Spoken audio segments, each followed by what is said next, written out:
जय हिंद दोस्तों। आपको पता है कि आपके जेब में कितना पैसा होना चाहिए, यानी कि आपका इनकम कितना होना चाहिए, ये डिसाइड कौन करता है। और साथ में हम ये भी देखेंगे कि एमएसएफ क्या होता है, एसएससी क्या होता है, रेपो रेट क्या होता है, रिवर्स रेपो रेट क्या होता है, बैंक रेट क्या होता है, और सीआरआर क्या होता है, और एसएलआर क्या होता है। और क्या आपको पता है कि महंगाई को कंट्रोल कैसे किया जाता है? नहीं पता है तो आप मेरे इस वीडियो को पूरा देखेंगे तो आपको अच्छी तरह से समझ में आ जाएगा। तो चलो हम स्टार्ट करते हैं। देखो, आपको पता है ना कि अगर हम जनता को अगर पैसे की जरूरत पड़ती है तो हम बैंक के पास जाते हैं। किसके पास जाते हैं? बैंक के पास जाते हैं और उनसे लोन लेते हैं। ये जितने भी बैंक होते हैं, किसी भी बैंक के पास आप जा सकते हैं और वहां से है जो लोन ले सकते हैं। तो क्या अगर आपने कभी ये सोचा है कि अगर इन बैंकों को पैसे की जरूरत पड़ती है तो किसके पास जाता है? तो नहीं ना। तो चलो मैं बताता हूँ। तो देखो, अगर ये बैंकों को जरूरत पड़ती है पैसे की तो किसके पास जाता है? आरबीआई के पास जाता है। किसके पास? आरबीआई के पास जाता है। और आरबीआई जो है इन सब बैंकों को लोन देती है। जिस तरह हमें लोन मिलता है उस तरह बैंकों को आरबीआई से लोन मिलता है। और जिस तरह बाकी बैंक हम क्या करती है, इंटरेस्ट चार्ज करती है, उसी तरह जो आरबीआई है वो भी अपने जो लोन देती है ना उसके ऊपर इंटरेस्ट चार्ज करती है। तो देखो, ये आरबीआई क्या किया, कोई भी बैंक समझ लेते तो हम देखते हैं कि एसबीआई, अगर एसबीआई को पैसे की जरूरत पड़े क्या करेगा? तो एसबीआई क्या करेगा, आरबीआई के पास जाएगा और आरबीआई को बोलेगा, देख आरबीआई, मेरे को पैसे की जरूरत है तो तू मुझे क्या कर, पैसा दे। तो आरबीआई बोलेगा, हाँ ठीक है कोई बात नहीं, तो मैं तुझे क्या दे दूंगा, पैसा दे दूंगा, पैसा दे दूंगा। और इस पे मैं क्या करूंगा, इंटरेस्ट चार्ज करूंगा। यानी कि तेरे को मैं पैसा दूंगा तो उस पे क्या लूंगा, इंटरेस्ट लूंगा। और वो जो इंटरेस्ट लेगा ना उसको ही हम कहते हैं रेपो रेट। क्या कहते हैं? Repo rate.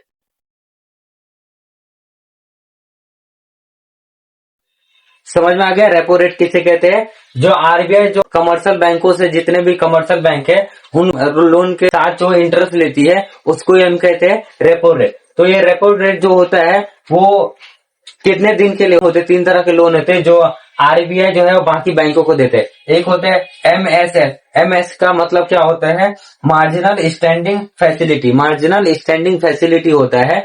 और ये जो एमएसएफ जो होता है ये क्या होता है, एक दिन के लिए, अगर कमर्शियल बैंकों को एक दिन या फिर ओवरनाइट के लिए जो पैसा चाहिए रहता है बैंक से, आरबीआई से, तो आरबीआई ना इस रेट पे पैसा देती है। इस रेट पे, ये जो रेट है वर्तमान में ये रेट पे पैसा देती है आरबीआई बाकी कमर्शियल बैंकों को, अगर लोन चाहिए रहता है तो इस रेट के हिसाब से जो है लोन देती है कमर्शियल बैंकों को। फिर क्या रहता है? Repo rate. रेपो रेट जो है वो, रेपो रेट क्या होता है कि अगर बैंकों को 2 दिन से ज्यादा लेकिन 14 दिन से कम के लिए जो पैसे की जरूरत पड़ती है, लोन की जरूरत पड़ती है, तब आरबीआई उनको जो रेट पे जो लोन देती है उस रेट को हम क्या कहते हैं, रेपो रेट कहते हैं। और ज्यादातर बैंक जो है वो ये रेपो रेट का यूज करते हैं। मतलब आरबीआई जो है ज्यादातर लोन किस रेट पे देती है? ये रेपो रेट पे, जो 2 दिन से ज्यादा के लिए लेकिन 14 दिन से कम के लिए जो लोन लेती है ना, वो इस रेट पे लोन लेती है। क्योंकि ना बैंक के पास ऑलरेडी पैसा रहता है, ज्यादा रहता है, उसको ज्यादा लॉन्ग समय के लिए लोन की जरूरत नहीं पड़ती है आरबीआई से। कम समय के लिए लोन की, क्योंकि उसके पास डिपॉजिट आता रहता है ना, इसके लिए ज्यादा समय के लिए जो लोन की जरूरत नहीं पड़ती बाकी कमर्शियल बैंकों को। फिर आता है, तीसरा आता है बैंक रेट। बैंक रेट क्या होता है? बैंक रेट वो रेट होता है कि आरबीआई लॉन्ग समय के लिए अगर कमर्शियल बैंकों को लोन देती है ना, लंबे समय के लिए, तो आरबीआई जो इंटरेस्ट लेती है वो ये इंटरेस्ट लेती है, बैंक रेट के ऊपर जो है वो लोन देती है कमर्शियल बैंकों को। और हमेशा जो है वो एमएसएफ और जो बैंक रेट रहता है उसका रेट हमेशा ज्यादा रहता है। क्यों? क्योंकि ये शॉर्ट समय के लिए रहता है। क्योंकि इमरजेंसी में अगर पैसे की जरूरत पड़े तो कोई भी हमारा फायदा उठाएगा ना। क्योंकि हमें तो, अगर हमें पैसे की जरूरत पड़ी और मैं किसी के पास जाऊंगा और बोलूंगा बहुत इमरजेंसी है, तो वो मेरे जो हालात रहेगा उसका फायदा उठाएगा। तो क्या करेगा, ज्यादा समय के लिए ज्यादा इंटरेस्ट पे मुझे लोन देगा। और उसी तरह जो बैंक रेट होता है उसका भी, क्योंकि लंबे समय के लिए रहता है ना, तो उसके ऊपर भी जो इंटरेस्ट लेता है वो भी ज्यादा इंटरेस्ट लिया जाता है। लेकिन सबसे कम जो इंटरेस्ट रहता है वो रहता है रेपो रेट। क्योंकि वो कम समय के लिए रहता है, ना ही बहुत ज्यादा समय के लिए रहता है। वो 2 दिन से ज्यादा लेकिन 14 दिन से कम के लिए जो लोन देती है वो इस रेट का यूज करते हैं, रेपो रेट का। कितना समझ आ गया? अब इसमें क्या हो जाता है कि वर्तमान में जो आरबीआई बैंकों को लोन देती है वो कौन से रेट पे देती है? रेपो रेट पे। और वर्तमान में इसका रेट कितना है? 5.20। 5.20 के हिसाब से जो लोन देती है बाकी कमर्शियल बैंकों का। तो उसी तरह देखो, अगर ना 5.20% के हिसाब से बाकी कमर्शियल बैंकों को लोन देती है तो लोन बाकी बैंक पागल थोड़ी ना, जो हम जनता को लोन देते समय वो बोलेंगे कि हम तुम्हें 4% के हिसाब से लोन देंगे, नहीं ना, क्योंकि इसका तो नुकसान हुआ है, क्योंकि हम जनता से 4% लेगा, लेकिन आरबीआई को कितना देना पड़ेगा, 5.20%। तो ये क्या करती है, अगर बैंक क्या सोचता है कि अगर मुझे खुद ही 5.20% इंटरेस्ट देना पड़ रहा है, तो मैं जनता से कम क्यों लूंगा, मैं तो ज्यादा लूंगा ना। तो ये हम जनता से हमें लोन देते समय कितना चार्ज करती है, ज्यादा चार्ज करती है, ये रेट से हमेशा ज्यादा चार्ज करती है। बैंक की जितने भी बैंक होते हैं वो सब ज्यादा चार्ज करते हैं, समझ लो कि 8% चार्ज कर लिया, कितना परसेंट, 8% चार्ज कर लिया, या फिर 9% चार्ज कर लिया। ये रेट से हमेशा ज्यादा रेट पे कौन लोन देते हैं, बाकी कमर्शियल बैंक जो होते हैं ना, हम जनता को ये रेट से ज्यादा रेट पे लोन देते हैं, तब तो ये बाकी बैंक प्रॉफिट कमाएगा, वरना तो लॉस हो जाएगा बैंक को। इतना समझ में आ गया। फिर अब क्या हो जाता है कि कभी कभी क्या हो जाता है कि बैंक कभी कभी बंद होता है, जैसे कि संडे को बैंक बंद हो गया, और सैटरडे को कभी कभी बैंक बंद रहता है, या फिर कभी बैंक हॉलीडे हो जाता है। तो क्या हो जाता है कि बैंक के पास तो पैसा रहता है, और बैंक को पैसे का कुछ कर भी नहीं सकता, क्योंकि बैंक कोई आता ही नहीं डिपॉजिट करने, और ना ही उस दिन कोई लोन लेने आता है। तो बैंक के पास पैसा रह जाता है वो पैसा। तो आरबीआई क्या बोलता है कि देख भाई, तेरे पास ये पैसा है, इससे अच्छा एक काम कर, तू ये पैसा मुझे दे दे, तो मैं क्या करूंगा, अपने पास रखूंगा, तो किसी को लोन दे सकता हूँ।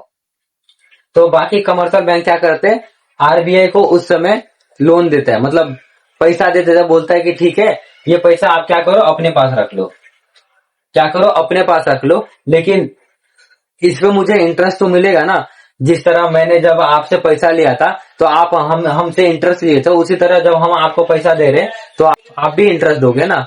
तो आरबीआई क्या बोलता है, देख भाई, जब मैंने तुझे लोन दिया था तब तुझे जरूरत था पैसे की, मुझे जरूरत नहीं था, और अभी जब तू मुझे पैसा दे रहा है, तो अभी भी ना तेरा नुकसान हो जाएगा अगर तू अपने पास पैसा रखेगा, तो मेरा नुकसान तो कुछ हो ही नहीं रहा है। तो मैं तुझे इंटरेस्ट दूंगा, लेकिन जितना मैं इंटरेस्ट लगाता था उतना मैं इंटरेस्ट नहीं दूंगा, मैं तुझे हमेशा इंटरेस्ट अपने इंटरेस्ट से कम ही इंटरेस्ट पे तेरा जो पैसा है वो अपने पास रखूंगा। अब बाकी कमर्शियल बैंक बोलते हैं, ये क्या करूं यार, अपने पास रखने से कुछ होता तो है नहीं पैसा, एक काम करता हूँ, एक दो दिन के लिए बैंक बंद रहता है तो क्या करता हूँ, इसके पास ही दे देता हूँ, कुछ तो इंटरेस्ट मिलेगा।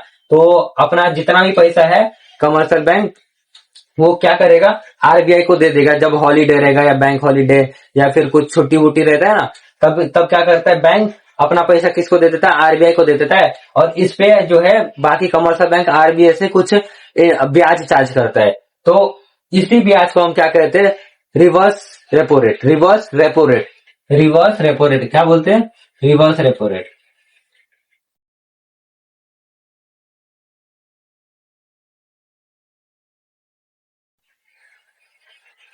रिवर्स रेपो रेट, इतना समझ में आ गया। देखो, अगर आरबीआई कमर्शियल बैंकों को लोन देती है और उस पर इंटरेस्ट चार्ज करती है, तो उसको क्या कहते हैं, रेपो रेट कहते हैं। अगर कमर्शियल बैंक आरबीआई को पैसा देता है और उससे जो चार्ज लेता है, आरबीआई से जो इंटरेस्ट लेता है, उसको हम कहते हैं रिवर्स रेपो रेट। यहां से पैसा दिया और ये पैसा फिर आरबीआई के पास आया, तो इसी तरह ये गया और यहां से फिर रिवर्स हो गया, तो इसको हम क्या कहते हैं, reverse repo rate. I think इतना आपको समझ में आ गया। अब हम जानेंगे कि आरबीआई महंगाई को कंट्रोल कैसे करता है, तो चलो हम जानते हैं। देखो, क्या होता है कि आरबीआई अगर कमर्शियल बैंकों को अगर 5.20% के हिसाब से, अगर इंटरेस्ट के हिसाब से लोन देती है, तो कमर्शियल बैंक अगर जनता को लोन देगी तो ज्यादा 15%, 20% या 25%, बहुत ज्यादा तो चार्ज नहीं कर सकती है ना, क्योंकि उसको सस्ते में लोन मिल रहा है, तो सामने वाले को ना थोड़ा कम सस्ते में ही लोन देगा। लेकिन क्या हो जाएगा कि अगर कमर्शियल बैंक यानी कि ये जो बैंक है, ये सब बैंक ना जनता को बहुत ज्यादा लोन देती है, यानी कि बहुत सारे लोग क्या आके बैंक के पास आके क्या करती है कि लोन ले लेती है। सबके पास लोन आ जाता है तो क्या हो जाता है कि सबके हाथ में पैसा आ जाता है, सबके हाथ में पैसा हो जाता है, तो क्या हो जाता है कि अगर मैं दुकान पे जाऊंगा, अगर मेरे पास, मैंने लोन लिया बैंक से और मेरे पास पैसा आ चुका है, 1 लाख 2 लाख आ चुका है, मैं दुकान पे जाऊंगा ना, तो मैं पूछूंगा मिली कि ये सामान कितने का, मैं डायरेक्ट क्या बोलूंगा कि ये सामान को पैक कर दो, और समझ लो कि वो सामान कितने का था, 100 रुपए का सामान था। अब वो जब दुकान वाले को पता चलेगा कि हाँ लगता है इसके पास बहुत पैसा है, तो क्या बोलेगा कि देखो ये सामान जो है वो 150 में है, लेकिन आपके लिए मैं 120 में लगा देता हूँ। तो अब क्या हो जाता है कि दुकान वाला वो 100 रुपए पे भी प्रॉफिट कमाता था, अब ना 120 करके और प्रॉफिट कमा लिया, तो उसके पास भी पैसा आ गया, दुकान वाले के पास भी पैसा आ गया। तो क्या हो जाता है कि इस तरह ना धीरे धीरे महंगाई बढ़ने लगती है, यानी कि ना जब सबके हाथ में पैसा आ जाता है तो वस्तु का दाम जो है अपने आप बढ़ने लगता है। तो जब समाज में या फिर देश में जब महंगाई बढ़ने लगती है और ये चीज पता चलता है आरबीआई को, तो आरबीआई सोचता है ये क्या हो रहा है। तो एक काम करता हूँ, मैं क्या करता हूँ, ये जो कमर्शियल बैंक मेरे से लोन मांगने आते हैं ना, इसको अभी थोड़ा मजा चखाता हूँ। तो अब क्या कर देता है कि ये जो 5.20 के इंटरेस्ट से लोन देती थी, अब ये बोलेगा कि देख तेरे को पैसे की जरूरत है ना कमर्शियल बैंक, अब मैं तेरे को लोन दूंगा 40% के हिसाब से, 40% के हिसाब से लोन दूंगा। अब तेरे को पैसे चाहिए तो ले ले। तो अब कमर्शियल बैंक के पास तो ऑप्शन भी नहीं है, अभी लोन चाहिए तो क्या करेगा, तो बोलेगा ठीक है दे दो, लोन दे दो। अब ना क्या हो जाएगा कि कमर्शियल बैंक के पास जनता आएगा लोन लेने के लिए। अब जनता आएगा लोन लेने के लिए, तो अगर कमर्शियल बैंक खुद सामने वाले से आरबीआई से 40% के हिसाब से लोन लिया इंटरेस्ट से, तो जनता को थोड़ी ना 30% या 20% के ब्याज पे लोन देगा। जनता को बोलेगा कि देखो अगर तुम्हें लोन चाहिए तो 50% के इंटरेस्ट पे आपको लोन मिलेगा। यानी कि ये जो 8% 9% मिलता था ना लोन, ये कितने पे मिल जाएगा, 50%।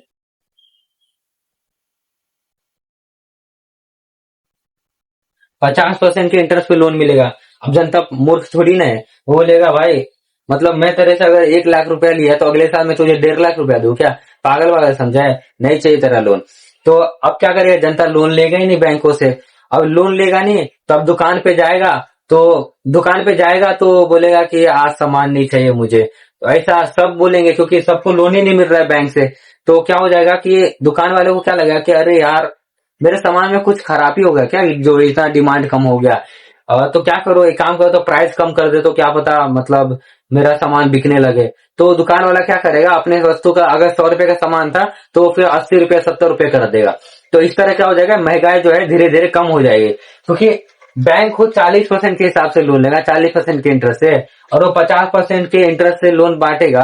तो कोई जनता लोन ही नहीं लेगी। जब लोन लेगी नहीं तो किसी के पास पैसा ही नहीं आएगा, और किसी के पास जब पैसा नहीं आएगा तो कोई डिमांड करेगा ही नहीं वस्तुओं का, और जब डिमांड नहीं होती क्या हो जाएगा, ऑटोमेटिकली प्राइस जो है वस्तु का वो अपने आप कम हो जाएगा। तो इस तरह जो होता है, जो महंगाई को आरबीआई क्या करता है, कंट्रोल करता है। जैसे ही महंगाई बढ़ने लगती है तो आरबीआई क्या करेगा, अपना जो इंटरेस्ट रेट है उसको बढ़ा देगा। बढ़ाने के बाद क्या हो जाता है कि कमर्शियल बैंकों को ज्यादा इंटरेस्ट पे लोन मिलेगा। अब ज्यादा इंटरेस्ट पे लोन मिलेगा तो वो थोड़ी ना सस्ते में लोन बांटेगा सबको, वो तो और मतलब अपना मुनाफा हो उस हिसाब से लोन बांटेगा ना। अगर 40-50 के इंटरेस्ट पे उसने लोन लिया तो 50-60 के इंटरेस्ट पे वो लोन देगा लोगों को। अब लोग तो 50-60 पे लेगा ही नहीं, बोलेगा नहीं लेंगे सामान, नहीं खरीदेंगे कुछ, तुमसे लोन ले लेंगे, इतना महंगा कौन लोन देता है। इसी तरह जो होता है आरबीआई क्या करता है, जो महंगाई है उसको कंट्रोल करता है। आई थिंक इतना समझ में आ गया आपको अच्छे से। अब हम जानेंगे कि सीआरआर क्या होता है और एसएलआर क्या होता है। तो देखो सबसे पहले हम जानेंगे सीआरआर क्या होता है। तो इसका मतलब होता है कैश रिजर्व रेशियो। क्या होता है, कैश रिजर्व रेशियो। यानी कि आरबीआई जो है वो बाकी कमर्शियल बैंकों को क्या बोलती है कि तेरे पास जितना भी डिपॉजिट पैसा आया है, टोटल जितना डिपॉजिट पैसा आया है उसका 4% जो है, 4% उसका कितना परसेंट, 4% जो है वो मेरे पास जमा कर। कभी भी तू ना अगर बैंक घोटाला के या फिर भाग गया या मतलब फ्रॉड करके भाग गया, तो ये जो 4% तेरा पैसा मेरे पास रहेगा, उसमें क्या करूंगा मैं, लोगों को तब तक कुछ दूंगा कि ये पैसा रखो तब तक, और मैं तब तक ये जो भी घोटाला किया है या फिर उसको मैं पकड़ के लाता हूँ। तो कम से कम तेरा पास जितना भी डिपॉजिट, टोटल डिपॉजिट जो है उसका 4% जो है पैसा, वो किसके पास रख, मेरे पास रख। तो अब 4% जो है पैसा वो बैंक, जितने भी बैंक है वो किसके पास रिजर्व रखता है, आरबीआई के पास। तो बाकी बैंक क्या बोलता है कि जिस तरह रिवर्स रेपो रेट में हम लोग को इंटरेस्ट मिला, सीआरआर में भी इंटरेस्ट मिलेगा क्या। तो आरबीआई क्या बोलता है, मारूंगा ना तेरे को, ये जो पैसा है वो सिक्योरिटी पैसा है, सिक्योरिटी पे कभी भी इंटरेस्ट नहीं मिलता है, तो तेरे को ये सीआरआर पे इंटरेस्ट नहीं मिलेगा। ये सिक्योरिटी के लिए रखा है, लोगों के, जनता के जो है उसके भलाई के लिए। क्योंकि अगर तुम लोग कभी भाग गए तो 4% पैसा रहेगा, वो तो कभी वो पैसा मैं बांटूंगा ना लोगों को, बोलूंगा ये पैसा आप लोग रखो, तब तक हम लोग मतलब जितने भी ये फ्रॉड किया उसको ढूंढ के लाते हैं। तो 4% पैसा किसके पास रिजर्व में रहता है, आरबीआई के पास रहता है। इतना समझ में आ गया। अब बैंकों के पास कितना परसेंट पैसा रह गया, 96%। कितना परसेंट, 96% पैसा जो है अभी भी किसके पास है, बैंकों के पास। यानी कि अभी भी जो पैसा है, ज्यादातर पैसा किसके पास है? बैंकों के पास है। तो बैंक क्या सोचेगा कि एक काम करता हूं, मैं जितना भी पैसा है क्या करूंगा कि लोगों में लोन बांट दूंगा, लोगों में लोन बांट दूंगा। और लोन बांटने से क्या होगा कि सबके जेब में पैसा आ जाएगा, सबके जेब में पैसा आ जाएगा तो महंगाई बढ़ जाएगा। तो आरबीआई क्या बोलता है कि अरे यार, इसके पास 96% पैसा अभी भी है, एक काम करते हैं, इसका क्या करे और पैसा अपने पास रख लेते हैं, ताकि ये ज्यादा पैसा जो है लोन में बांटे ना। क्या हो जाता है कि लोन में बांटने से क्या हो जाता है कि सबके पास पैसा आ जाता है, सबके पास पैसा आ जाता है तो डिमांड ज्यादा कर देगा कि हाँ मेरे को वो दे, मेरे को वो चाहिए, मेरे को ये खरीदना दे। तो डिमांड ज्यादा हो जाता है तो चीज का प्राइस भी बढ़ जाता है, चीज का प्राइस बढ़ जाएगा तो क्या होगा, महंगाई आ जाएगा। और इसमें सबसे ज्यादा नुकसान किसका होगा? जो गरीब लोग रहेंगे। एक तो पहले से भी नहीं खरीद पा रहे थे, ऊपर से इन लोगों ने लोन लेके क्या किया और महंगाई बढ़ा दिया। तो इससे क्या हो जाएगा कि महंगाई बढ़ जाती है। तो बैंक क्या सोचता है, आरबीआई क्या सोचता है कि एक काम करते हैं, इसका जो बैकबोन है ना वो ही तोड़ दो। क्या करूं कि और पैसा अपने पास रख लूंगा, और पैसा जो है वो क्या करूंगा कि ऐसा कर दूंगा कि और पैसा अपने पास रखे वो। तो एक होता है एसएलआर। एसएलआर का मतलब होता है statutory liquidity ratio. Statutory liquidity ratio इसका मतलब क्या होता है? तो देखो आरबीआई क्या बोलता है कि तेरे पास जितना भी डिपॉजिट आया है, क्या होता है, जितना भी डिपॉजिट आया उसका कितना परसेंट? 18%। कितना परसेंट? 18% पैसा क्या कर अपने पास रख, अपने पास रख, उसको लोन में मत देना। क्या करना, उसका 18% जितना भी डिपॉजिट आया है उसका 18% पैसा जो है वो अपने पास रखना, उसको लोन के रूप में मत देना। तो इस तरह इधर का 18% और इधर का 4%, यानी कि 100 में से समझ लो कि 22% जो पैसा होता है वो बैंक को अपने पास ही रखना पड़ता है। 4% किसको देना रहता है? आरबीआई को, और 18% अपने पास, यानी कि 22% जो पैसा है,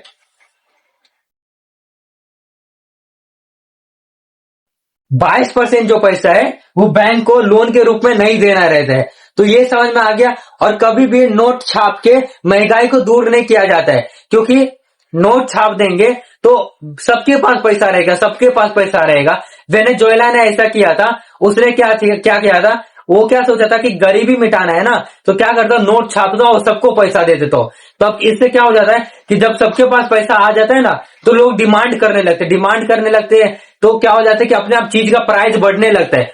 चीज का प्राइस बढ़ेगा तो अब देखो, अगर चाय जो है वो 10 रुपए मिलता है, चाय 10 रुपए मिलता है, अब मेरे पास जो है पैसा ही पैसा आ गया, दुकान वाले के पास भी पैसा आ गया, तो क्या हो जाता है कि वो चाय की कीमत क्या हो जाती है, 1 लाख हो जाती है। दुकान बोलता है 10 रुपए, क्या होता है 10 रुपए तो मेरे पास भी है, 10 रुपए क्या, मेरे को सरकार ने बहुत पैसा दिया है तो मैं चाय 10 रुपए में क्यों बेचूं, मैं 1 लाख में चाय बेचूंगा।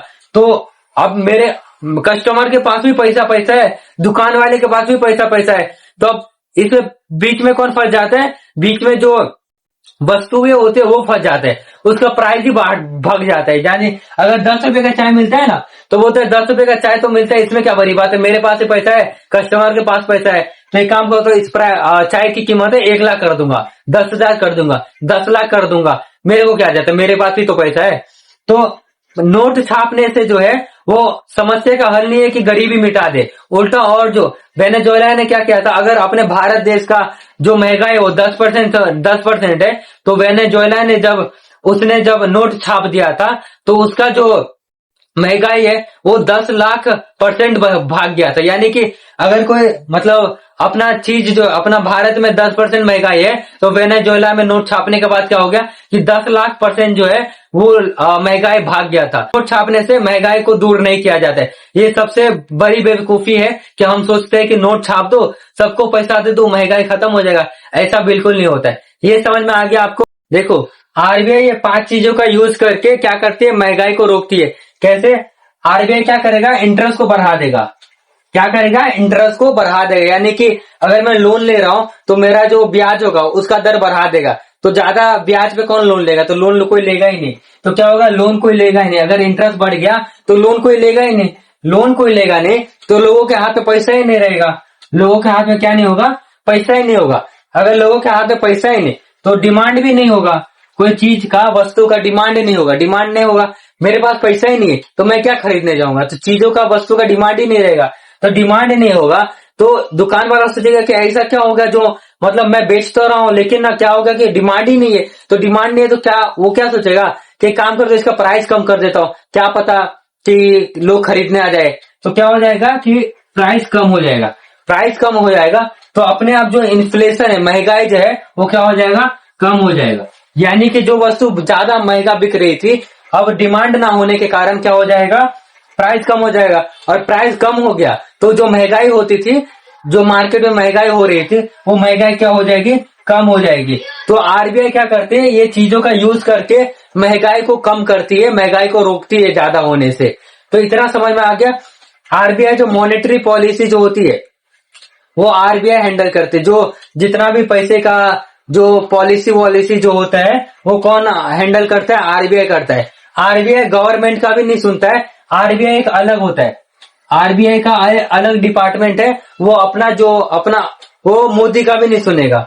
आरबीआई जो मोदी का भी नहीं सुनेगा। हाँ, मोदी का अगर कुछ स्कीम लाने में अगर कुछ राय चाहिए रहता है तो वो आरबीआई को बुला सकता है कि आरबीआई देख मैं ऐसा कुछ करने वाला हूँ। जैसे कि अपना नोटबंदी हुआ था तो उस समय में जब मीटिंग हुआ था तो आरबीआई के जो गवर्नर है उसको बुलाया रहेगा कि देख मैं ऐसा कुछ करने वाला हूँ, तो इसमें मेरी मतलब मदद कर, कुछ विचार बता अपना। मोदी को जो है वो आरबीआई मदद करती है ये सब चीजों में। इतना समझ में आ गया। और इसी तरह के और भी नॉलेजेबल वीडियो चाहिए तो ये चैनल को सब्सक्राइब करें। और अगर आपको वीडियो अच्छी लगे तो लाइक करें, शेयर करें। अगर कुछ डाउट है तो आप कमेंट कर सकते हो। Thank you. जय हिंद।